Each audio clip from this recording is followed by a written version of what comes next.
Sadhguru, many years ago, when my son was a little kid, he gave me a book written by Swami Vivekananda. He was describing how ancient gurus could communicate with each other thousands of miles away just by thought. It's like a modern internet, how one computer can communicate with another computer in US or Europe, anywhere. Do you believe that human mind can be trained to influence another human mind or people's mind who are far away just by tuning our mind to the right frequency? Can it be trained? Can we learn that art? You're trying to beat the cell phone companies.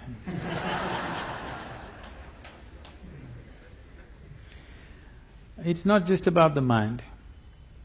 See, when we say mind, the English word mind is only generally referring to only the thought process. Thought process is the most surface element of your mind.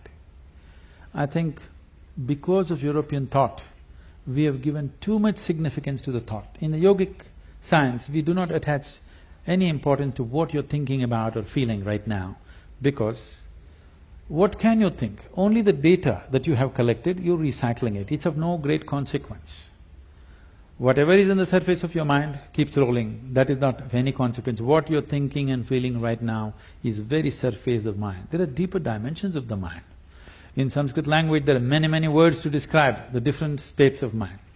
But now there is one aspect of the mind, for lack of time and stuff, I'll leave those things. There is one aspect of the mind which we refer to as chitta.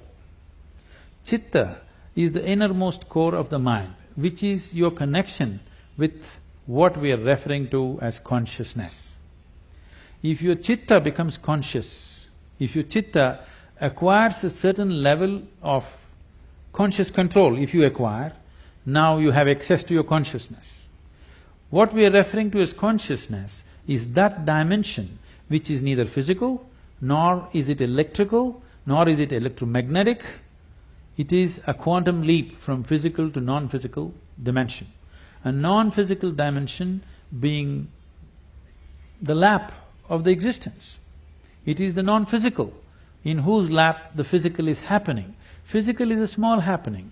In this cosmos, not even 2% or not even 1% is physical, rest is non-physical. This non-physical dimension, in the yogic terminology, we use a specific sound which is connected with that dimension. Today it's all very highly distorted. We call this Shiva. That means that which is not. When we say Shiva, we are not referring to some man sitting up there. We are talking about a dimension which is not, but it is in the lap of this dimension, everything that is happens.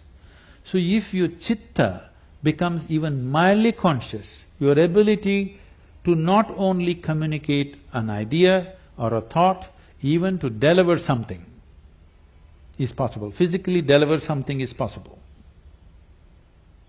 So, is it a possibility? Definitely it is. Right now, can we teach it to all these people? In theory, yes. But are they willing to work towards it? That's a question mark. One big problem is, our education systems are such, we have glorified our thought to such a place. First, to bring that down itself will take time. To make them understand the stupidity of their thought, it will take a whole lot of time. Because everybody thinks they're smart. But actually the smartest thing about most people is their phone.